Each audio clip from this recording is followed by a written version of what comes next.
Amis internautes, bonjour, bonsoir, ça dépend du moment que vous me recevez. Je voudrais vous faire aujourd'hui la même rubrique que j'avais fait dernièrement à la radio, c'est la rubrique musicale.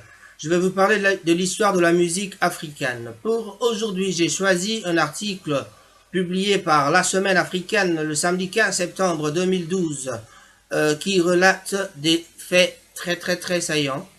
Vraiment une histoire à ne pas manquer d'écouter. L'histoire de la musique congolaise moderne. Indépendance Tcha-Tcha, c'est un essai du journaliste Mfumu, comme je l'ai dit, par La Semaine africaine, samedi 15 septembre 2012. Voilà, lu pour vous aujourd'hui par votre humble serviteur Ringo Tsassa. Pour les amis de Manchester, Raphaël Ngomatsassa. Merci beaucoup. La musique congolaise sous sa forme moderne remonte au début des années 1930. Paul Kamba, Albert Loboko, Dadé Damongo, Massamba Di Lebel, etc. Pour le Congo-Brazzaville, il y a Antoine Kassongo, Alexis Chimanga, Camille Ferrouzi, Boane, Wendo, Colossoy, etc. Pour le Congo-Léopoldville, sont les figures emblématiques de cette musique moderne naissante influencée par la musique afro-cubaine, mais aussi par les rythmes issus de la Gold Coast, le jazz, la polka, la valse, la mazurka, etc. Une musique qui, dans l'esprit de l'auteur, bien sûr, Mfumu, forme un tout cohérent. Indépendance Tcha-Tcha, le dernier ouvrage de Mfumudi Fouadi Sassa, est un passionnant voyage à travers l'histoire de la musique congolaise des deux rives. L'auteur a choisi pour son étude qui couvre la décennie 1959 à 1969. 15 œuvres intemporelles du répertoire musical congolais dont il publie les textes, dans leur intégralité. Potpourri sur le passé, interprété au saxophone par Nino Malapé et Jean-Serge Essou, Kélia de Rochereau, Indépendance Tcha-Tcha, œuvre collective composée au cours de la table ronde de Bruxelles en 1960. Helewa Bolingo de Mujos, Liwa Yawech de Franco, Jamais Kolonga de Tino Barroza, Afrika Mokilimo Bimba de Deschaux, KJ de Rochereau, Paquita de Rochereau aussi, Maman Adèle, Jean-Serge Essou, Comité Bantou de Célestin Kouka, Pont sur le Congo, Franklin Boukaka. Choisi ou c'est lui ou c'est moi, Alphonse Taloulou. Congo Nabiso, Pamelo Munka, Massoua, Pamelo Munka. Pour ceux qui ont de l'âge, ils savent se retrouver avec les titres dont je viens de vous citer. Le répertoire musical des décennies 1950, 1960, 1970 et au-delà s'est construit autour de deux principales écoles que sont l'African Jazz et l'Ok Jazz. La plupart des grandes créations musicales de cette période sont des dérivés de ces registres musicaux de deux rives, ce que confirme Nino Malapé dans une interview accordée au journaliste Herman Bangipayo. Nous avons fait la synthèse des deux écoles et nous avons ajouté les musiques afro-cubaines. Notre registre allait de l'African Jazz à la rumba au demba de l'Ok Jazz en passant par la musique afro-cubaine. La chanson congolaise remplit une fonction sociale bien déterminée. Elle se donne pour tâche plutôt de distraire le public dans les cités urbaines bien sûr, en même temps qu'elle assume un rôle de chroniqueur de la vie sociale et de gardienne de mœurs. Cette musique reste jusqu'à nos jours, pour l'essentiel, une musique festive, peu soucieuse d'investir le registre de la musique engagée. Parmi les grandes voix de la musique congolaise des décennies passées, seul Franklin Boukaka, en raison de sans doute son engagement militant, a été bien sûr considéré comme un musicien engagé. Donc, je disais, la musique congolaise dans son ensemble se porte mal aussi. Donc, parmi les grandes voix de la musique congolaise, les décennies passées, seul Franklin Boukaka, en raison sans doute de son engagement militant, a été considéré, a été malgré tout considéré comme un musicien engagé. Donc, à ce propos est asséné sans hésitation aucune. Le jugement de l'auteur à ce propos est asséné sans hésitation aucune. La musique congolaise est malgré tout malade de ses musiciens. Une cohorte d'individus défauts de boulot. La musique, cette activité est devenue une exutoire pour absorber le trop-plein des chômeurs et sans emploi des quartiers populaires de Brazzaville, Kinshasa et d'ailleurs. Un artiste, cependant, trouve grâce aux yeux de l'auteur Fally Ipupa avec son premier album solo Droit Chemin. Mutadis Mutandis, l'un des meilleurs de la première décennie du XXe siècle. Qu'est-ce que c'est que ça? XXIe siècle, bien sûr. Fally Ipupa est cité comme étant un artiste avec son premier album solo Droit Chemin. Il est cité comme étant un des meilleurs de la première décennie du XXIe siècle. Ça, c'est vraiment selon l'auteur. Hein. L'auteur dénonce dans son essai le phénomène Libanga. Les cailloux ou la pierre, comme on le dit parfois dans notre jargon tout à fait africain du Congo, Kinshasa, qui désigne dans le langage des musiciens cette litanie des noms de personnages, des sapeurs célébrités, hommes d'affaires, hommes politiques, etc., que les musiciens chantent à tout bout de champ dans leur composition, bien sûr, dans le but de promouvoir la visibilité de la personne citée au sein de l'espace de l'espace public et ce moyennant une certaine somme d'argent. Le phénomène Libanga qui tente à se propager en Afrique, présente une ressource d'appoint non négligeable, bien sûr, pour les musiciens. L'auteur estime à environ $1000 le prix payé par un client pour être cité dans une chanson, en sus des royalties plutôt perçues par les musiciens. Pour l'auteur, il faut expurger la néo-rumba des scories du Libanga, car la chanson, de fait, connaît une continuelle dégradation via pratique qui illustre jusqu'à la caricature la prêtée au gain des artistes congolais. Mais, dans nos pays où les décideurs politiques sont justement parmi les principaux demandeurs de la publicité musicale, que peuvent faire, à vrai dire, les musiciens, si ce n'est que subir la pression concomitante de la politique et de l'argent. Ces musiciennes qui, dans l'imaginaire collectif des populations des deux rives, ces musiciens aussi, bien sûr, des deux rives étaient la plupart du temps assimilés à des femmes de joie. Un florilège de talents dont on ne retiendra que quelques noms.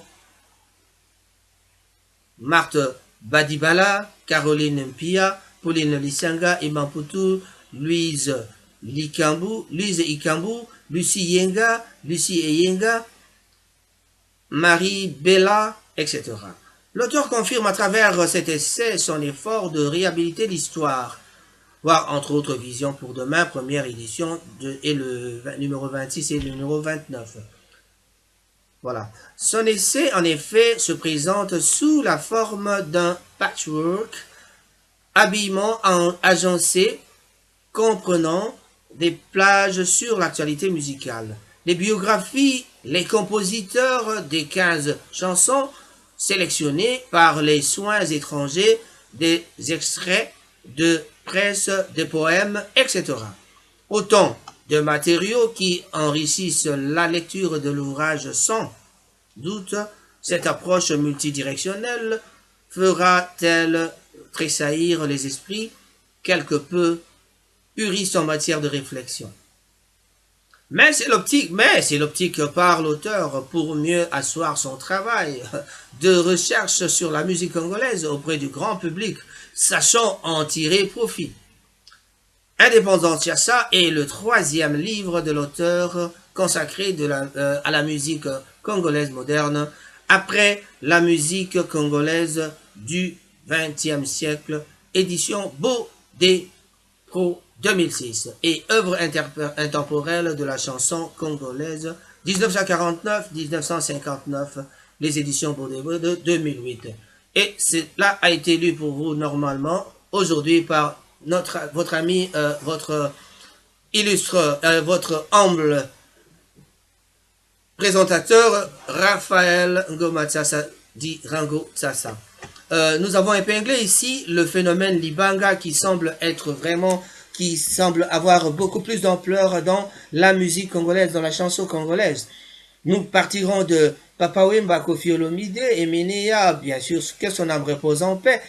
Tous les musiciens de J.B. Mpiana, Fally Ipupa, Werason, Ferregola, je peux citer tout le monde, JDT, Serge Mabiala, même Niwel Sumbu, notre ami d'Irlande, lui qui ne fait pas vraiment des dédicaces dans ses chansons, mais Niwel Sumbu, parce qu'il fait un peu la musique du genre Loko Akanza, ou ce qu'il n'y a pas vraiment le Libanga.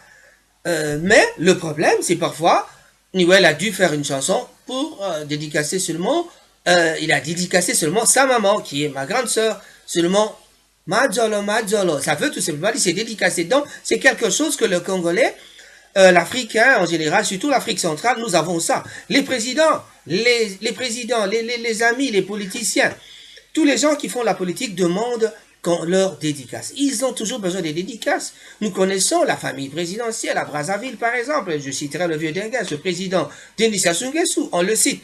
Il me semble qu'il est quand même content. On ne dira pas qu'il n'y a pas un politique qui dit qu'il n'est pas content de toutes ces dédicaces. Nous avons, je citerai aussi un grand ici à Manchester. Il y a mon grand frère Santa Sarajevo, Nyobinzolele. Nyobinzolele qui est un grand couturier bien connu, mais il a été cité par Papa Wemba aussi. Kunzilele, Kunzilele, Kunzilele, Sarajevo. Tout ça, c'est vraiment parce qu'ils veulent la visibilité dans l'espace de l'Internet, dans l'espace de ce monde. Ils veulent la visibilité dans la politique. Ils veulent, même le président Kabila, même tous les gens, je ne sais pas à quel niveau que ce soit. Tu vois? Vous voyez bien que le phénomène Libanga n'est pas du tout mauvais, mais c'est un phénomène qui vraiment prend de l'ampleur. Nous avons connu un album de Werason, je ne me rappelle pas le titre de l'album, mais c'est un album qui a connu, on a parlé de 300 noms cités au cours de tout l'album, juste quand il avait commencé, je crois, c'est dans les tout premiers ou le deuxième album qu'ils ont fait enregistrer en Belgique, je crois, à l'époque de Serge Mabiala, les Ferregola, tout ça, quand ils étaient là. Quand le Wenge Musica de Werason était vraiment au grand complet avec des grands, bien sûr, l'orchestre continue à faire son chemin. Voilà, j'ai cité tout le monde, je parlais de des gens qui n'aimeraient pas qu'on le cite. Ici à Manchester, nous connaissons Patrick Mangassa aussi, qui a été cité plusieurs fois par Madilou, lui, c'est par les grands. Ben, on se demande, est-ce que Patrick Mangassa avait donné 1000 $? Je ne pense pas. Est-ce que Patrick Mangassa a eu cette occasion, l'opportunité, a profité de l'opportunité par rapport à ses relations avec les grands comme le Tumba, le Madilou System, ou quoi? Je ne sais pas. Nous avons des amis, j'ai fait de la musique moi-même aussi, avec nos amis les Chikomawatu, on a chanté un peu avec les Vongaye, tout ça, mais, bon, il y a aussi Mukangi DS, j'étais dans le sillage, mais, malheureusement, on n'a jamais été cité. Voilà. Moi, s'il faut faire une dédicace, moi, je commence toujours par mon grand formateur, parce que ce métier, je l'avais appris. Mon grand formateur, c'est Vincent Delire et Christophe Delire, ils sont à deux. Quand je suis arrivé en Belgique, j'avais travaillé à Skyrock Sambre-et-Meuse, à Couvain plus précisément, à Couvain, à côté de Charleville, pas trop loin de Charleville-Mézières, où on a été faire des concerts avec les corails, avec les catalogués. Je salue en passant notre ami Dimitri de Lire. Et puis il y a aussi Gérard Classe, il y a David aussi, notre batteur. Voilà. Bien sûr, j'aimerais bien continuer à faire des dédicaces à ces gens-là de la Belgique qui m'ont soutenu au début. Et je salue aussi mon professeur de All FM qui m'avait enseigné aussi à la radio All FM Manchester. Vraiment, voilà ce qu'est devenu Raphaël Gomatsassa. Je suis en train de faire des essais personnels tout à fait. Je fais la télé avec des amis, je fais la télé personnellement. Et voilà, sur Internet, vous pouvez me suivre dans la chronique de Rango Sassa. Je parlais des dédicaces. Il y a encore Firmin Bondo qui a été dédicacé avec le Wenge BCBG.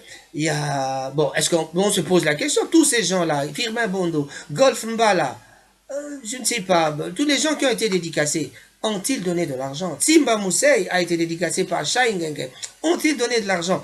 Mais si on entend le montant dont on parle,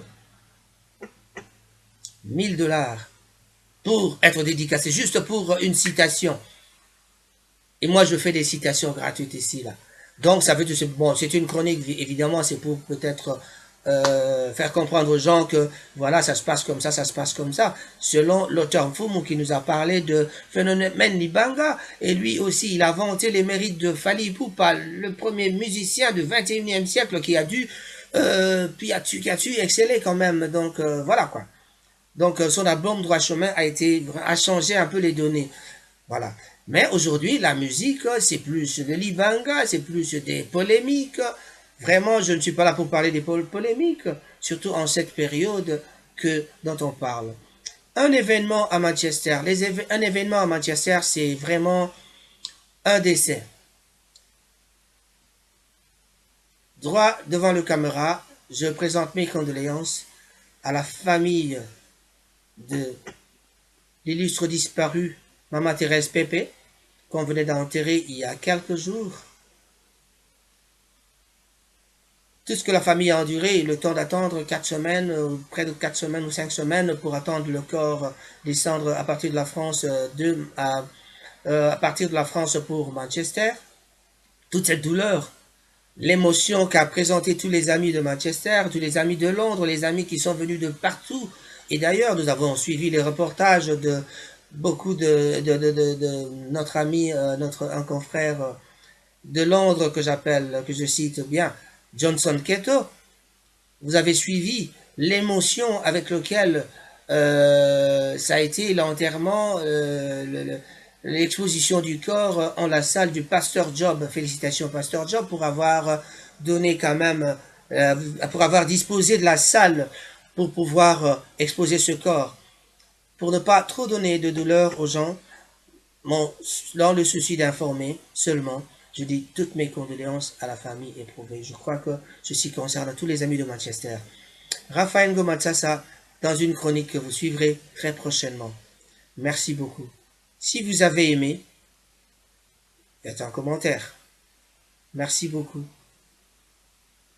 Et à tantôt. Bye.